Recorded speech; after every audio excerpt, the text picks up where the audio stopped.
Hi, today I'm going to be telling you about Hamster Kombat and to tell you if it's legit or a scam. So it was an app where you can click to get tokens, click to get tokens, click to get tokens, right? For crypto. But right now it seems like they disabled that function. And if I go to airdrop here, they used to have a daily task as well. Passive income, earn task, friends, but they all made this just zero, right? And you can't get any more tokens from here. And there is playground here, for example, but it's not tokens, it's just diamonds.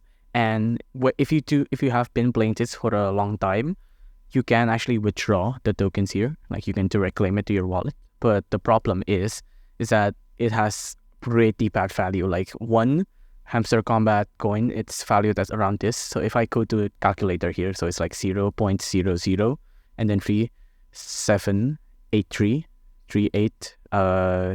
It was around 3873, right? Okay. It's close enough. And if for example, if I have 100 or 1,000 tokens, it's only $3, right?